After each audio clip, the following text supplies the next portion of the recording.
चलिए हम स्टार्ट करते हैं पार्ट नंबर 6। इससे प्रीवियस वीडियो में जो हमने देख रखा है कि आर्म लेंथ प्राइस निकालने के हमने कप मेथड देख लिया है। उसके बाद जो है कॉस्ट प्लस मेथड देख लिया। टोटल 5 मेथड जो मैंने आपको बताया था उसमें से 2 मेथड हो गए हैं।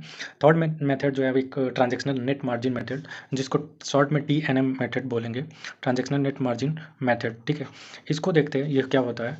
आर्म लेंथ प्राइस निकालने के लिए जो है इसको कैसे यूज़ में लेते हैं और ये कब लगता है। जैसे मान लीजिए ट्रांजैक्शन नेट मार्जिन मेथड, इसमें भी आप मार्जिन जो है वर्ड सुन रहे हैं, और हम कॉस्ट प्लस में भी हम मार्जिन का यूज़ करते हैं।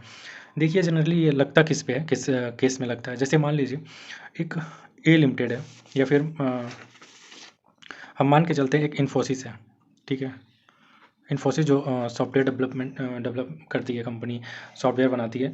इसी सेम इंडस्ट्री की अगर हम किसी और कंपनी की बात करें, जैसे हम TCS मान लेते हैं। ठीक है, टाटा कंसल्टेंसी सर्विसेज जो हमें प्रोवाइड करती है TCS सॉफ्टवेयर डेवलपमेंट में। जैसे पहले GST की साइट जो है इन्फोसिस ने बनाई है। पहले जो है वो TCS जब सर्विस टैक्स था तो साइट को TCS ने डेवलप किया था। तो मान लेते हैं सेम इंडस्ट्री की दो कंपनियां हैं, इन्फोसिस और TCS। ठीक है, अगर इन्फोसिस अपने एसोसिएट इंटरप्राइजेस को फॉरेन में किसी अपने एसोसिएट इंटरप्राइजेस के साथ कुछ ट्रांजैक्शन करती है, और TCS, क्यों TCS को हमने क्यों लिया, क्योंकि ये दोनों सेम नेचर ऑफ इंडस्ट्री में फॉल करते हैं। और TCS भी अगर अपने एसोसिएट इंटरप्राइजेस से कुछ ट्रांजैक्शन करती है, तो हम क्या करते हैं यहाँ पे नेट ट्रांजैक्शन मेथड में। जैसे कि हम कॉस्ट प्लस मेथड देखे थे ना, तो यहाँ पे क्या करते हैं, सपोज डैट इन्फोसिस ने कोई सॉफ्टवेयर डेवलप किया और डेवलप करके अपने एसोसिएट इंटरप्राइजेस को ट्रांसफ़र किया। ठीक है, और सॉफ्टवेयर जब डेवलप किया तो कुछ कॉस्ट चार्ज किया होगा ना एसोसिएट इंटरप्राइजेस से। तो सपोज डैट अगर हम मान के चलते हैं 20 लाख रुपीज़ जो है इसने चार्ज किया एसोसिएट इंटरप्राइजेस से, ये चार्ज किया है। ठीक है, इस सॉफ्टवेयर को डेवलप करने में हम मान लेते हैं 15 लाख रुपीज़ जो है वो कॉस्ट आया। ठीक, तो इसमें हम क्या करते हैं, हम जैसे कॉस्ट प्लस मेथड में देखते थे कि इन्फोसिस ने ही अगर किसी अपने आउटसाइडर को इन्फोसिस ने अगर किसी थर्ड पार्टी या आउटसाइडर को, अगर कोई रिलेशन नहीं है इन्फोसिस और आउटसाइडर के बीच में, अगर आउटसाइडर और इन्फोसिस के बीच में कोई ट्रांजैक्शंस होता तो उसका जो है हम ग्रॉस प्रॉफिट मार्जिन लेते थे कॉस्ट प्लस मेथड में। बट इसमें जो है हम ऐसा नहीं करेंगे। इसमें जो है हम क्या करेंगे, सेम नेचर सेम इंडस्ट्री में अगर कोई कंपनी फॉल करती है तो देखेंगे उसका नॉर्मल GP मार्जिन कितना है। तो सपोज डैट अगर TCS ने अपने एसोसिएट इंटरप्राइजेस के साथ नहीं, TCS ने किसी अपने आउटसाइडर के साथ में कोई ट्रांजैक्शन किया है, तो उस पे जो है उसने 50% जो है वो मार्जिन चार्ज किया है। ठीक है, तो हम इस 50 को कंसीडर करेंगे, और जो भी कॉस्ट लगा इन्फोसिस को यानी 15 लाख रुपीज़, उसमें हम 15% का जो है वो प्रॉफिट मार्जिन ऐड करेंगे, जिसे हम ऑपरेटिंग प्रॉफिट का नाम देंगे यहाँ पे। यानी सीधे सीधे मतलब इसका क्रक्स यही हुआ कि जो भी कॉस्ट लगा हमें, उसमें अगर हम ऑपरेटिंग प्रॉफिट जो है वो ऐड कर दें तो हमें मिल जाएगा कि हमारा आर्म लेंथ प्राइस जो है वो क्या होना चाहिए।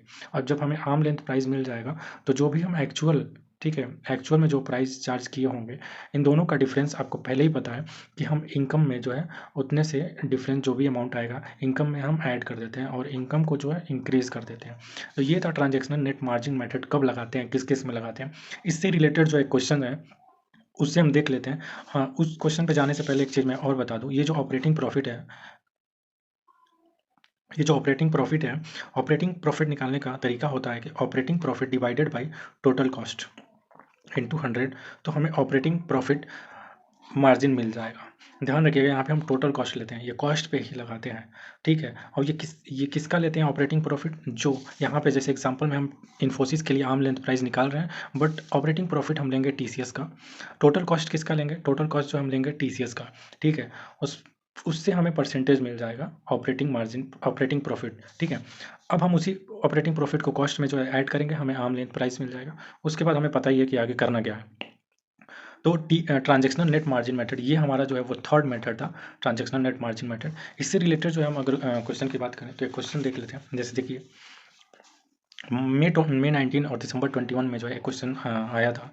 इसमें क्या है, ए लिमिटेड इंडिया की कंपनी है और एक सिंगापुर में ए इनकॉर्पोरेशन है। ठीक, ये जो है लोन इसने दिया है सिंगापुर डॉलर में 1,50,000 रुपीज़ का, 1,50,000 रुपीज़ नहीं, सॉरी, 1,50,000 सिंगापुर डॉलर का जो है वो लोन दिया है ए इनकॉर्पोरेशन ने, जो ए इनकॉर्पोरेशन सिंगापुर की कंपनी है, ए लिमिटेड को, जो कि इंडिया की कंपनी है। अब ये कंडीशन तो सिर्फ एसोसिएट इंटरप्राइजेज है या नहीं है उसको चेक करने के लिए है। जब अब इसी वजह से जो है बैलेंस शीट में एसेट्स इसका दिख रहा है बुक वैल्यू पे 120 लाख। तो हम क्या करेंगे, ये रुपीज़ में है, ये सिंगापुर डॉलर में 150। तो आपको कंडीशन पता होगा, जब भी कोई भी कंपनी जो है अगर अपने बुक वैल्यू ऑफ एसेट्स का, जैसे कि इसका book value of assets 120 lakh rupees दिया है, उसका 51% या उससे ज़्यादा, ठीक है, 51% या उससे ज़्यादा का अगर लोन ले रखा है किसी अपने किसी अदर कंपनी से, तो वो एसोसिएट इंटरप्राइजेज बन जाएगा। तो इस केस में सबसे पहले हमें देखने के लिए सिंगापुर डॉलर को हमें कन्वर्ट करना होगा इंडियन रुपीज़ में हम कन्वर्ट करेंगे, जो कि रेट दिया है 55। कन्वर्ट करने के बाद हमें 2.5 लाख रुपीज़ में आ जाएंगे, और total book value of assets हमारा 120 है। हम परसेंटेज में निकालेंगे तो 68.75% आ जाएंगे। हमें तो सिर्फ चाहिए था 51 या उससे ज़्यादा, तो एसोसिएट इंटरप्राइजेज बन गया। इसको इस यहाँ पे इसका डिस्कशन नहीं करना चाहिए था, फिर भी मैं कर दिया, क्योंकि ये ऑलरेडी जो प्रीवियस वीडियो है ना, सारे कॉन्सेप्ट कर रखे हैं। 13 केस जो एसोसिएट इंटरप्राइजेस के हैं, उसमें से 5-6 केसेस तो हमने देख लिए, 5-6 केसेस जो बचते हैं वो भी हम आगे जो है वो डिस्कस कर लेंगे। अब क्वेश्चन पे आइए, जैसे ए लिमिटेड क्या कर रहा है, ए लिमिटेड ने जो है वो इसको जो है सॉफ्टवेयर डेवलप करके और सॉफ्टवेयर के साथ जो है उसे सपोर्ट भी जो है वो ट्रांसफर करता है, मतलब सपोर्ट सर्विसेज देता है और सॉफ्टवेयर दिया इसने, ए लिमिटेड ने ए इनकॉर्पोरेशन को, जो कि सिंगापुर की कंपनी है। तो फ्री में तो देगा नहीं, कुछ प्राइस चार्ज करेगा। तो उसने क्या किया, इस सॉफ्टवेयर को डेवलप करने में जो है वो 30,000 मैन आवर्स जो है वो लग रहा है, मतलब 30,000 मैन आवर्स लग रहा है इस सॉफ्टवेयर को बनाने में। और उसका कॉस्ट जो है वो सिंगापुर डॉलर में दे रखा है 80, मतलब सिंगापुर डॉलर 80 लग रहा है 1 मैन आवर का चार्जेस। तो 13 मैन आवर के चार्जेस कितने होंगे, हम इस पर मल्टीप्लाई कर देंगे तो टोटल मिल जाएगा। अब क्या हुआ, ए लिमिटेड ने, जो इंडिया की कंपनी है ए लिमिटेड ने, सॉफ्टवेयर बना के दे दिया। अब उसके अगेंस्ट में उसने इनवॉइस बनाया, यानी बिलिंग जब किया तो वो चार्ज किया 85 मैन आवर पर रुपीज़ से, मतलब कॉस्ट उसका लगा था 80 पर मैन आवर, बट उसने चार्ज किया 85 पर मैन आवर, यानी पर मैन आवर के पीछे जो है वो 5 रुपीज़ का जो है वो इनकम अर्न कर रहा है। ठीक है, यहाँ कोई दिक्कत नहीं है। अगर हम यहाँ पे इसका प्रॉफिट मार्जिन निकालें, उसका कोई यूज़ नहीं होगा, क्योंकि transactional net margin method question में बोल रखा है कि आप इस क्वेश्चन को जो है वो ट्रांजैक्शनल नेट मार्जिन मेथड में कैलकुलेट करिए। क्वेश्चन अगर स्पेसिफिकली बोलता है कि इस मेथड से जो है आप इस क्वेश्चन को सॉल्व करिए, तो you follow that method, otherwise you should follow the cup method if the question is silent. ठीक है, तो यहाँ पे अब सिमिलर कंपनी, जैसे मैंने एग्जांपल लिया था ना, इन्फोसिस और टीसीएस, तो जैसे मान के चलिए जैसे ए लिमिटेड इन्फोसिस है और जी लिमिटेड जो है यहाँ पे वो टीसीएस है। जैसे हमने एग्जांपल में लिया था प्रीवियस एग्जांपल में, जो कि आप देख सकते हैं, जैसे इन्फोसिस और टीसीएस का एग्जांपल लिया था। तो ये मान लीजिए ए और जी लिमिटेड जो है ना वो सेम इंडस्ट्री में फॉल करते हैं, सेम इंडस्ट्री में। ठीक है, अब जी लिमिटेड क्या करता है, अगर सिमिलर जो है वो बिजनेस मॉडल जी लिमिटेड का है जैसा कि ए लिमिटेड का है, तो ये जो है वो बी इनकॉर्पोरेशन को, जो कि एसोसिएट इंटरप्राइजेज नहीं है, उसको जब सॉफ्टवेयर बना के देता है ना, तो उसमें डायरेक्ट कॉस्ट 500 लाख रुपए जो है वो लगते हैं, 500 lakh rupees, rupees in lakhs दिया हुआ है। इनडायरेक्ट कॉस्ट उसे लगा 100 लाख रुपीज़, और उसमें जो है उसने ऑपरेटिंग प्रॉफिट कमाया जो है वो 100 लाख रुपीज़ का। तो इसका हमें सबसे पहले हम ट्रांजैक्शन नेट मार्जिन मेथड की बात करें तो उसमें हमें क्या निकालना था, जैसे कि हमने फॉर्मूला बताया था आपको पहले ही, कि operating profit divided by total cost into 100 करेंगे। वो भी किसका ऑपरेटिंग प्रॉफिट निकालेंगे, जो कि सेम इंडस्ट्री में जो कंपनियां हैं उसका। तो सेम इंडस्ट्री में यहाँ जी लिमिटेड है, तो इसका जो हम ऑपरेटिंग प्रॉफिट निकाले तो 100, और टोटल कॉस्ट लेंगे यानी 600, इसका टोटल कॉस्ट लगा, डायरेक्ट कॉस्ट 500 और 100 इनडायरेक्ट कॉस्ट 600। इसका हम परसेंटेज निकालेंगे तो आपको पता ही है कि ये आ जाएगा आपका 16.67%। अगर हम राउंड ऑफ करके बात करें तो 16.67% अप्रोक्स जो है वो ऑपरेटिंग प्रॉफिट मार्जिन आ गया। ठीक, अब इसी ऑपरेटिंग प्रॉफिट मार्जिन को हमें यूज़ करना है, और जो ए लिमिटेड ने सॉफ्टवेयर बनाने में जितने भी कॉस्ट लगाए हैं उसमें इस ऑपरेटिंग प्रॉफिट मार्जिन को ऐड कर देंगे, हमें आर्म लेंथ प्राइस मिल जाएगा। So simple. अब देखिए आगे क्या करना है, आगे हम क्या करेंगे, अब देखिए ऑपरेटिंग प्रॉफिट जो है आपने निकाल लिया 16.67%। अब हम निकालेंगे कॉस्ट। कॉस्ट कितना लग रहा है, कॉस्ट लग रहा है 80 सिंगापुर डॉलर, 30,000 पर मैन हावर्स के हिसाब से। ठीक है, तो अगर हम इसे रुपीज़ में कन्वर्ट करना चाहें तो या तो आप टोटल में निकालिए कॉस्ट, या फिर 1 पर मैन हावर्स का निकाल लीजिए, दोनों तरीके से सेम आंसर आएगा। हम अगर एक मैन हावर्स की बात करें तो अगर एक मैन हावर्स पे 80 रुपये लग रहे हैं सिंगापुर डॉलर में, इसे रुपीज़ में अगर हम कन्वर्ट करें तो 80 और रुपीज़ पर सिंगापुर डॉलर दिया हुआ है। कन्वर्ट कैसे करते हैं, सबसे पहला वीडियो जो हमने डाला है ना फॉरेक्स का, उसको अगर आपने देखा है तो ये कन्वर्जन में कोई दिक्कत नहीं आएगा, ठीक है। सीधे सीधे आप 85 से मल्टीप्लाई करिए 80 को, तो ये रुपीज़ में आ जाएगा कॉस्ट हमारा, यानी 80 इंटू 55 करिए, 4400 रुपीज़ कॉस्ट लग रहा है 1 पर मैन हावर्स का। और हमारे पास टोटल जो है वो 30,000 मैन हावर्स लगे हैं, ठीक है। तो हमने एक का कॉस्ट निकाला। अब इसमें अगर हम ऑपरेटिंग, ये हमारा कॉस्ट आ गया, ठीक है। इसमें हम ऑपरेटिंग अगर प्रॉफिट मार्जिन ऐड कर दें, जो कि कितना है 16.67%, तो हमें आर्म लेंथ प्राइस मिल जाएगा। अब हम 16.67% ऑफ 4400 अगर ऐड कर दें तो हमारा कितना आएगा, 60.67% ले लेते हैं, तो ये आ गया 733.48। हम इसमें ऐड कर देंगे तो ये आ गया आपका 5133.48। 1 मैन हावर का जो है वो आर्म लेंथ प्राइस आ गया, ठीक है, 1 मैन आवर्स। और हमें लगे हैं टोटल 30,000 मैन आवर्स। तो अगर देखें तो आर्म लेंथ प्राइस अगर हम टोटल में निकालना चाहें, आर्म लेंथ प्राइस अगर हमें टोटल में निकालना हो, तो टोटल में निकालने के लिए हम क्या करेंगे, टोटल में आर्म लेंथ प्राइस अगर हम निकालें तो 5133.48 इंटू टोटल मैन हावर्स कितने लगे हैं, 30,000 मैन हावर्स लगे हैं। तो इसको अगर हम 30,000 से मल्टीप्लाई कर दें तो ये आ जाएगा 154,000,440 इतना हमारा आर्म लेंथ प्राइस आया, ठीक है। आर्म लेंथ प्राइस हमने निकाल लिया।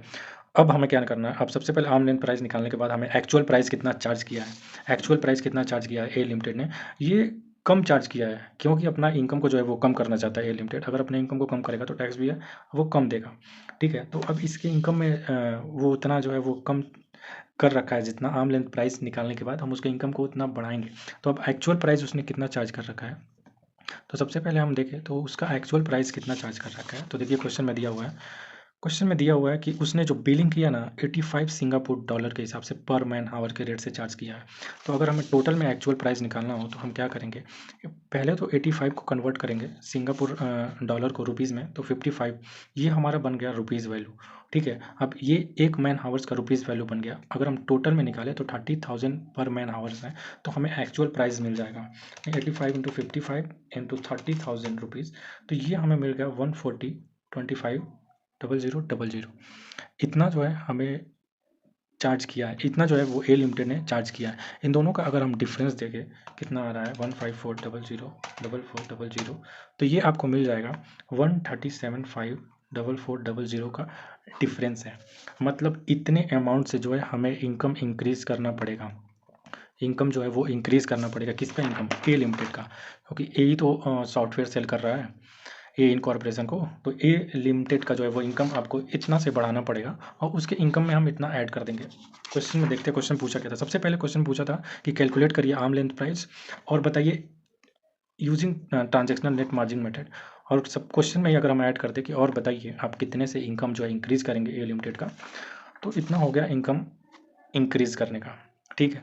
तो ये था ट्रांजेक्शनल नेट मार्जिन मेथड, जो कि एक और मेथड हम देख चुके हैं आर्म लेंथ प्राइस का। टोटल हमने कप मेथड, टीएनएम और कॉस्ट प्लस मेथड, 3 मेथड देख लिया। 2 मेथड और बचते हैं, एक तो प्रॉफिट स्प्लिट मेथड और ट्रांजेक्शनल नेट, और एक टीएनएम तो हमने कर ही लिया। एक कॉस्ट प्लस एक वो प्रॉफिट स्प्लिट मेथड बचता है और दूसरा जो है वो रीसेल प्राइस मेथड बचता है। 2 मेथड हमें बचता है, 3 मेथड हमने जो है वो कर लिया। आगे देखते हैं, आगे जो है थोड़ा कुछ और कॉन्सेप्ट देखते हैं, उसके बाद जो है वो आगे हम बढ़ेंगे, ठीक है। तो हमारा ये क्वेश्चन जो है वो सॉल्व हो चुका है। अब हम नेक्स्ट क्वेश्चन की तरफ देखते हैं। नेक्स्ट क्वेश्चन जो है वो देखते हैं। देखिए जैसे कॉस्ट प्लस का क्वेश्चन है एक, जैसे मैंने पहले आपसे बोल रखा था कि जो क्वेश्चन हमने कॉस्ट प्लस का पहले किया था ना उसमें एडजस्टमेंट कम थे, इसमें तो 2-4 एडजस्टमेंट दिए हुए हैं। इसको हम सॉल्व नहीं करेंगे फास्ट मोड में, बस ऐसे डिस्कशन कर लेंगे कि, तो देखिए जो नेक्स्ट क्वेश्चन है ना वो May 22 का क्वेश्चन है, जिसमें हमने पहले जो है वो कुछ ही एडजस्टमेंट देखा था। इस क्वेश्चन में हम देखते हैं और भी एडजस्टमेंट है, ठीक है।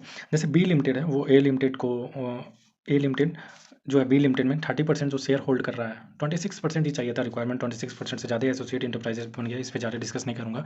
बी लिमिटेड जो है सॉफ्टवेयर डेवलप करके ए लिमिटेड को दे रहा है और ए लिमिटेड से जो है उसको टेक्निकल सपोर्ट भी मिलता है, ठीक है। सेम जो है वो बी लिमिटेड क्या करता है, जी लिमिटेड को जब ट्रांसफर करता है उसमें ग्रॉस प्रॉफिट जो 40% ऑन कॉस्ट दिया हुआ है यहाँ पे। जिससे पहले वाला जो क्वेश्चन हम कर रहे थे ना, वहाँ पे हमें अगर कुछ नहीं बोला हो तो हम सेल्स मानते हैं, लेकिन यहाँ पे स्पेसिफिकली क्वेश्चन में बोल रखा है कि जो है वो 14% जो है वो जीपी मार्जिन हमें कंसीडर करना है ऑन कॉस्ट। तो हमारे लिए तो और इजी हो गया, डायरेक्ट हम कॉस्ट पे अप्लाई करेंगे ग्रॉस प्रॉफिट मार्जिन, लेकिन 40% एडजस्ट कर दे क्या, जो भी बी लिमिटेड ने हम सॉफ्टवेयर डेवलप करने में जितना कॉस्ट आया है, जैसे मान लीजिए 150 मैन हावर लगे हैं और एक मैन हावर पे उसको कॉस्ट 2500 पर मैन हावर के रेट से अगर हम निकालें तो 150 इंटू 2500 टोटल कॉस्ट आ जाएगा। तो उस कॉस्ट पे क्या हम 40% एडजस्ट कर दें? नहीं, आप याद करिए, हमें सबसे पहले जो है वो एडजस्टेड ग्रॉस मार्जिन निकालना होता है। उस एडजस्टेड ग्रॉस मार्जिन को हम यूज़ करते हैं कॉस्ट प्लस मेथड में।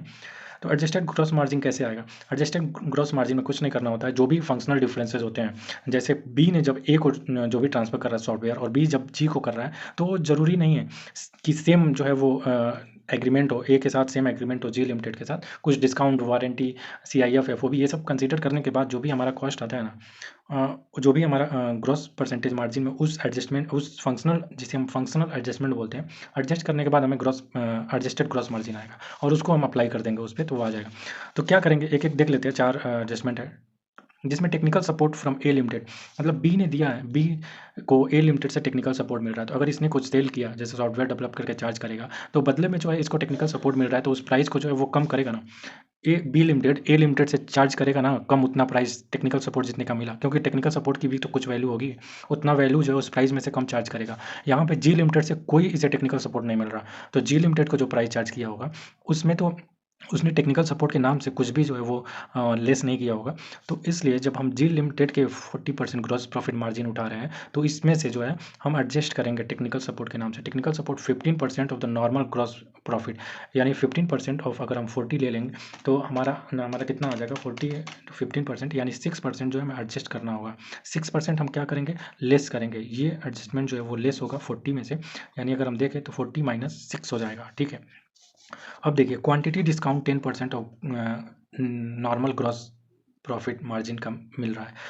क्यों हो सकता है कि ए लिमिटेड ने ये जो क्वांटिटी डिस्काउंट ए लिमिटेड को मिल रहा है, क्योंकि ए लिमिटेड हैवी क्वांटिटी में जो है वो बी लिमिटेड से सॉफ्टवेयर परचेज कर रहा होगा, जबकि ऐसा जी लिमिटेड के साथ नहीं है। तो वहाँ पे क्वांटिटी डिस्काउंट ये हमने पहले भी डिस्कस कर रखा है, ये भी जो है वो 10% ऑफ द, अगर हम 40 ले यानी 4, ये भी जो है वो लेस हो जाएगा।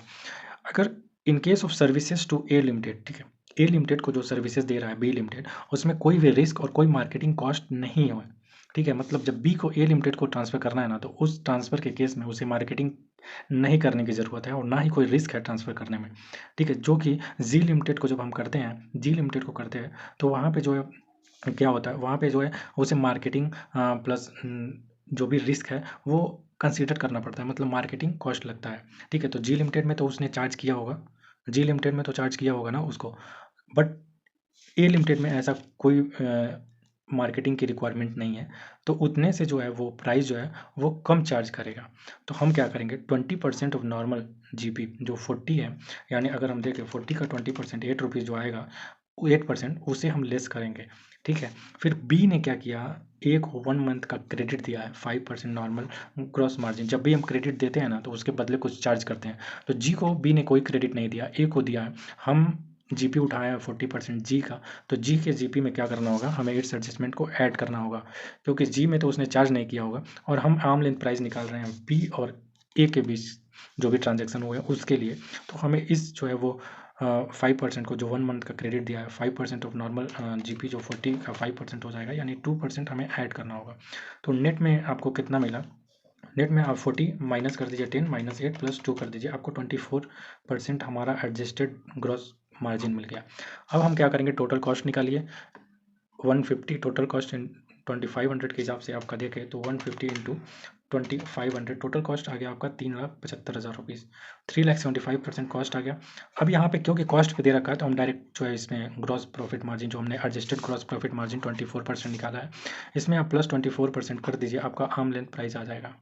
ठीक है, आपका आ जाएगा 4,65,000। और एक्चुअल में उसने प्राइस कितना चार्ज किया है, एक्चुअल में जो है उसने प्राइस कितना चार्ज किया है, सॉरी एक चीज़ यहाँ पे, उसका टोटल कॉस्ट जो है वो 3,50,000 लगा है और उससे चार्ज कर रहा है 150 मैन आवर्स के लिए 25 के रेट से।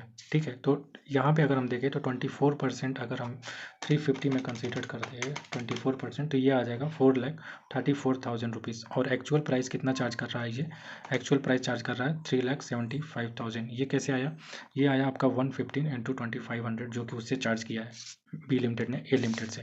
तो इन दोनों का डिफरेंस जो आएगा उससे उतने से इनकम हमारा बी लिमिटेड का बढ़ाना होगा। तो इस क्वेश्चन को भी हमने फास्ट मोड में जो है थोड़ा सा किया है। आई होप कि आप समझ गए होंगे इस क्वेश्चन को, क्योंकि प्रीवियस क्वेश्चंस करिए ना तो इस क्वेश्चंस में कुछ है ही नहीं। ठीक है, तो ये भी पार्ट जो है वो हो गया हमारा, ये भी क्वेश्चंस हो गए। अब हम बढ़ते हैं नेक्स्ट कॉन्सेप्ट की तरफ। देखते हैं हमें अगला क्वेश्चन क्या करना है। जैसे देखिए, हमें एक जनवरी 21 का क्वेश्चन है जिसमें बता रखा है, बोल रहा है कि आप रीज़न बताइए कि कौन से केस में कौन सा मेथड लगेगा। इस रीज़न के साथ जो है आप इसे बताइए कि कौन से केस में कौन सा मेथड लगेगा। ठीक है, तो देखिए ए लिमिटेड जो है वो ज़ाइलो इनकॉर्पोरेशन, जो कि फॉरेन की कंपनियां है, ये मैन्युफैक्चर करता है और सप्लाई करता है। लेकिन मैन्युफैक्चर करके सप्लाई करता है अब नॉर्मल, जैसे मान लीजिए ए बी को भी सप्लाई कर रहा है, ए ज़ाइलो को भी सप्लाई कर रहा है। ठीक है, बट ज़ाइलो और बी लिमिटेड के केस में क्या डिफरेंसेस है। ज़ाइलो को जो है वो कस्टमाइजेशन के हिसाब से मैन्युफैक्चर करता है। मतलब ज़ाइलो बोलता है कि हमें जो है कुछ स्पेसिफिक रिक्वायरमेंट के हिसाब से जो है कस्टमाइज़ करके आप मैन्युफैक्चर करके हमें ट्रांसफ़र करो। तो ठीक है, कोई दिक्कत नहीं है, ज़ाइलो की बात मानते हुए जो वो कस्टमाइज़ करके देगा। बट बी लिमिटेड और ए लिमिटेड के बीच में ऐसा कोई कस्टमाइजेशन की बात नहीं हुई है। ठीक है, तो इसलिए जो है वो थोड़ा सा डिफरेंस है। अगर हम यहाँ पे बोले कि कोई दिक्कत नहीं है, मैन्युफैक्चरिंग कर रहा है तो मैन्युफैक्चरिंग का कॉस्ट होगा, उसमें हम जीपी मार्जिन ऐड कर लें, तो हमको लगता है कि कॉस्ट प्लस मार्जिन मेथड जो है वहाँ पे अप्रोप्रिएट होगा। नहीं, कॉस्ट प्लस मार्जिन मेथड याद करिए, कॉस्ट प्लस मार्जिन मेथड जो है, cost plus method margin sorry cost plus method तब लगा देते हैं हम, कॉस्ट प्लस मेथड तब लगा देते थे जब ए लिमिटेड ने दूसरे एंटिटी को सेम जो है वो नेचर के सप्लाई कर रहा हो। अगर यहाँ पे कस्टमाइजेशन की बात नहीं होती, मैन्युफैक्चर करके ज़ाइलो इनकॉर्पोरेशन को वो सेल कर रहा हो और सेम जो है वो बी लिमिटेड को ट्रांसफ़र कर रहा हो, तो हम बी लिमिटेड के जीपी मार्जिन में जो भी फंक्शनल डिफरेंसेस होते हैं उससे एडजस्ट करते, जैसे अभी हमने प्रीवियस क्वेश्चन में देखा है, और उससे हम निकाल लेते। बट यहाँ पे तो कस्टमाइजेशन हो रहा है, तो यहाँ पे हम क्या करेंगे, ट्रांजेक्शनल नेट मार्जिन मेथड जो है वो निकालेंगे। और ट्रांजेक्शनल नेट मार्जिन मेथड निकालने के लिए हमें जो है सेम इंडस्ट्री में देखेंगे कि अगर एक कोई मान लीजिए सी लिमिटेड है, वो कस्टमाइज़ करके किसी अपने आउटसाइडर को मैन्युफैक्चर करके ट्रांसफ़र करता है, तो उसका ऑपरेटिंग प्रॉफिट कितना आता है, उसके ऑपरेटिंग प्रॉफिट मार्जिन को पकड़ेंगे और ए लिमिटेड को कस्टमाइजेशन के हिसाब से बनाने में जो कॉस्ट आया उसको ऐड करेंगे, तो हमें आर्म लेंथ प्राइस मिल जाएगा। तो इस केस में जो है वो ट्रांजेक्शन नेट मार्जिन जो है वो मेथड हम यूज़ करेंगे। रीज़न भी मैंने बता दिया कि क्यों। सेकेंड केस देखते हैं, डी लिमिटेड है। डी लिमिटेड जो है वो मैन्युफैक्चर करता है मेडिसिन और सेमी फिनिश फॉर्म में जो है वो ड्रग्स जो है वो सप्लाई करता है आउटसाइड इंडिया। ठीक है, कोई दिक्कत नहीं है। दिया है कि आप ऐड करिए ग्रॉस मार्कअप ऑन डायरेक्ट और इनडायरेक्ट कॉस्ट। क्वेश्चन खुद ही बता रहा है कि कौन सा मेथड लगाना है, तो जीपी मार्कअप बोले या जीपी मार्जिन बोले कोई दिक्कत नहीं है, आप कॉस्ट प्लस मेथड लगाइए यहाँ पे। इसमें क्वेश्चन खुद ही बता रहा है। अब देखिए नेक्स्ट पार्ट पे चलते हैं, पार्ट नंबर 3 पे। जेवाई लिमिटेड है, एक बेंगलुरु की कंपनी है, जिससे जिससे एक एसोसिएटेड इंटरप्राइजेज है उसका। ठीक है, बेंगलुरु लिमिटेड ने अदर के साथ भी कुछ ट्रांजेक्शन कर रखा है, जैसे कॉल सेंटर सर्विसेज प्रोवाइड करता है। ठीक है, कॉल सेंटर सर्विसेज। तो आप बोलोगे ना तो यहाँ पे जीपी मार्जिन का कुछ बात किया है, ना ये मैन्युफैक्चर कर रहा है, ना कुछ कॉस्ट प्लस मार्जिन मेथड का यूज़ किया, ना ट्रांजेक्शनल नेट मार्जिन, कुछ सिर्फ बोला है कि जेड वाई बेंगलुरु ने वो अपने एसोसिएट इंटरप्राइजेस के साथ ट्रांजेक्शन करता है और आउटसाइडर अदर के साथ भी वो ट्रांजेक्शन करता है और कॉल सेंटर सर्विसेज देता है। तो यहाँ पे हम बोल सकते हैं कि यहाँ पे जो है वो आप जीपी मार्जिन दिया हो क्वेश्चन में, इस क्वेश्चन को जो हम अब तीनों मेथड से बताएंगे कि कब किस केस में जो है वो कौन सा मेथड लगाएंगे। जैसे मान लीजिए अगर कॉस्ट दिया है तो आप कॉस्ट प्लस मेथड लगा लीजिए। ठीक है, अगर इस क्वेश्चन में हमें जीपी मार्जिन दिया है, जीपी मार्जिन दिया तो कॉस्ट प्लस मेथड लगाइए। मार्जिन दे रखा है तो नेट ट्रांजेक्शन मार्जिन मेथड लगा लीजिए। ठीक है, अगर अदर कंपनीज़ का जो है हम निकाल सकते हैं ऑपरेटिंग प्रॉफिट, तो उस केस में लगा लीजिए ट्रांजेक्शनल नेट मार्जिन मेथड। ठीक है, अगर मान लीजिए किसी कंपनी का ऑपरेटिंग प्रॉफिट हमें दे रखा है सेम इंडस्ट्री का अदर कंपनी का, तो उस केस में ट्रांजैक्शन नेट मार्जिन मेथड लगा लीजिए। जीपी दिया है, जीपी दिया हुआ है, अगर किसी आउटसाइडर के साथ में हम ट्रांजैक्शन कर रहे हैं तो ठीक है, कॉस्ट प्लस मेथड लगा लीजिए। ठीक, यहाँ पे हम कप मेथड भी लगा सकते हैं, कंपेरेबल। अगर हमारे पास डेटा है, जैसे यहाँ पे बता दिया कि इसके कंपेरिजन में जो अदर को हम कितने में सप्लाई करते हैं, तो वहाँ पे कंपेरेबल ट्रांजैक्शन मेथड भी लगा सकते हैं। इसमें थोड़ा ये क्वेश्चन ये पार्ट थर्ड वाला जो है वो एम्बिगियस पार्ट बोल सकते हैं। इसमें जो हमें एक एग्जैक्ट आंसर नहीं दे सकते, क्योंकि इसमें कुछ ज़्यादा डेटा नहीं दिया। तो इस तरीके से आप भी जो है, जैसे सजेस्टेड आंसर में भी ऐसे ही कर रखा है कि आप तीनों मेथड का डिस्कशन बोला है और जो मोस्ट अप्रोप्रिएट लगेगा as per the data given, उस क्वेश्चन को जो है हम उस मेथड को जो हम यूज़ कर लेंगे। तो ये भी क्वेश्चंस जो है आपने कर लिया, ये क्वेश्चंस हो गया हमारा। हम बढ़ते हैं नेक्स्ट पार्ट की तरफ। जैसे नेक्स्ट क्वेश्चन में देखिए अब क्या है, नेक्स्ट क्वेश्चन एक नवंबर 19 में क्वेश्चन आया। जितने क्वेश्चन मैं करा रहा हूँ ना, आप बोलेंगे कि स्टडी मटेरियल के क्वेश्चन कहाँ गए। स्टडी मटेरियल के क्वेश्चन को एक ही वीडियो में जो हम समेट देंगे, पूरी की पूरी जितने क्वेश्चन है, क्योंकि जो भी हम क्वेश्चन कर रहे हैं ना, ये अलग अलग टॉपिक से रिलेटेड है, और जितने भी एडजस्टमेंट है ना अलग अलग क्वेश्चन के, वो सारे कवर हो जाएंगे। उसके बाद हम स्टडी मेट के क्वेश्चन पे आएंगे ना, तो ऐसा कोई न्यू एडजस्टमेंट बचेगा नहीं। अगर कोई रहता भी है तो हम उसको क्वेश्चन के साथ ही जो है वो देख लेंगे। देखिए नवंबर 19 में जो है वो क्वेश्चन है, पूछ रहा है करेक्ट और इनकरेक्ट बताइए। एक जो असेसिंग ऑफिसर जो है वो कंप्लीट कर रहा है assessment of income from international transaction. ठीक है, असेसिंग ऑफिसर आपको पता ही होगा, असेसमेंट करता है हमारे जितने भी इंटरनेशनल ट्रांजैक्शन होते हैं। खैर असेसिंग ऑफिसर जो है वो इंटरनेशनल ट्रांजैक्शन को असेसमेंट किया, करके कंप्लीट हुआ उसका assessment. Disregard the order passed by TPO. अब आप पूछे कि टीपीओ क्या है, क्वेश्चन पढ़ लेते हैं फिर मैं बताता हूँ आपको। ऑर्डर पास किया टीपीओ ने by accepting the contentions of the SSC. ठीक है, मतलब यहाँ पे क्वेश्चन बोल रहा है कि टीपीओ ने जो है वो ऑर्डर पास किया जिसको असेसिंग ऑफिसर कंसीडर नहीं कर रहा है। ठीक है, तो यहाँ पे एसएससी बोल रहा है इस क्वेश्चन में कि जो है टीपीओ का ऑर्डर जो है वो बाइंडिंग होना चाहिए था असेसिंग ऑफिसर पे। तो बताइए असेसिंग ऑफिसर जो है यहाँ पे करेक्ट है या इनकरेक्ट है, या सीधी सीधी ऐसी बात पूछें कि कंटेंशन जो है वो एसएससी का करेक्ट है या इनकरेक्ट है। तो सबसे पहले पूछोगे ये एओ टीपीओ ये सब आया कहाँ से। चलिए इसको जो है वो हम समझते हैं कि टीपीओ क्या है, फिर एओ टीपीओ के बीच में क्या है, तब तो इस क्वेश्चन का जो है आंसर दे पाएंगे। देखिए एक कॉन्सेप्ट है 92 सेक्शन 92 सीए में। ठीक, इसके बाद मैं आपको दिखा दूंगा कि हमने क्या क्या जितने कितने कितने जो है वो सेक्शंस कर लिए, कितने सेक्शंस जो है बाकी है, वो सारे चीज़ों को डिस्कस कर लेंगे। एक सेक्शन है देखिए 92 सीए करके, जिसमें बात करता है टीपीओ के बारे में। अब टीपीओ का ट्रांसफ़र प्राइजिंग ऑफिसर। ठीक है, आपने आईटीओ सुना होगा, इनकम टैक्स ऑफिसर। ये टीपीओ क्या, ट्रांसफ़र प्राइजिंग ऑफिसर होता क्या है। ये तो सुना होगा ना आपने, असेसिंग ऑफिसर। ठीक, असेसिंग ऑफिसर जो होता है, असेसिंग ऑफिसर में कौन कौन आ सकता है, किस रैंक के जो है ऑफिसर्स आते हैं इसमें जो है वो, अगर हम बात करें तो एसी, डीसी या फिर आईटीओ इनकम टैक्स ऑफिसर है, इस रैंक के जो है वो असेसिंग ऑफिसर बनते हैं एओ। ठीक है, अब टीपीओ में कौन आता है, ट्रांसफ़र प्राइजिंग ऑफिसर में कौन आता है, यहाँ पे जो है वो जेसी, डीसी और आईटीओ नहीं आता, जेसी, डीसी और आपका एसी। ठीक है, असिस्टेंट कमिश्नर, डिप्टी कमिश्नर और जॉइंट कमिश्नर, यहाँ पे बनते हैं टीपीओ, ट्रांसफर प्राइजिंग ऑफिसर। होता क्या है, जब असेसिंग ऑफिसर जो है असेसमेंट कर रहा है, अगर उसको लगता है कि ये केस जो है हमें ट्रांसफर प्राइजिंग यानी आर्म लेंथ प्राइस निकालने के लिए, assessing officer arm length price निकाल कैलकुलेट करने का कोई एक्सपर्ट नहीं होता, और ट्रांसफर प्राइजिंग ऑफिसर उस चीज़ में जो है वो एक्सपर्ट होते हैं। तो क्या करता है असेसिंग ऑफिसर जो है वो उस किसी भी एसएससी को, किसी भी एसएससी के जो है वो असेसमेंट को वो ट्रांसफ़र कर देता है आर्म लेंथ प्राइस कैलकुलेशन के पर्पज़ के लिए टीपीओ को। ठीक है, और ये ट्रांसफ़र करने से पहले वो क्या करता है, सीआईटी और पीआईटी यानी प्रिंसिपल इनकम टैक्स और चीफ जो है इनकम टैक्स के का परमिशन लेता है। ठीक है, उसके बाद ही जो है वो ट्रांसफ़र कर देता है केस टीपीओ को। अब टीपीओ क्या करता है, यहाँ पे वो आर्म लेंथ प्राइस कैलकुलेट करता है। ठीक, क्योंकि उसी पर्पज़ के लिए जो है एओ ने उसे ट्रांसफ़र किया था। आर्म लेंथ प्राइस कैलकुलेट करता है, और आर्म लेंथ प्राइस कैलकुलेट करके मतलब जो है वो ऑर्डर पास कर देता है कि इतना जो है आर्म लेंथ प्राइस होना चाहिए। अब ये ऑर्डर बना के एओ को बता देता है कि आप इतनी जो है कंसीडर करिए आर्म लेंथ प्राइस। अब क्या होता है, एओ इस जो टीपीओ ने ऑर्डर दिया है, एओ को वो बाइंडिंग हो जाता है। बाइंडिंग मतलब उसे मानना ही पड़ेगा। एओ बोलता है कि नहीं नहीं मैं इस ऑर्डर को नहीं मानता, तो नहीं, टीपीओ जो है वो एओ का बाप है, उसको उसकी ऑर्डर को जो है वो बाइंडिंग हो जाएगा, उसके ऑर्डर को मानना ही पड़ेगा। यहाँ पे जो है वो इग्नोर नहीं कर सकता उसके ऑर्डर को। तो यहाँ पे हम बोले तो ये ऑर्डर जो है वो बाइंडिंग हो जाएगा एओ पे। ठीक है, तो अब यही क्वेश्चन में बोल रहा था कि जैसे देखिए बोल रहा था कि क्या एओ जो है वो कंप्लीट कर, AO can complete the assessment of income from international transactions disregard the order pass by TPO.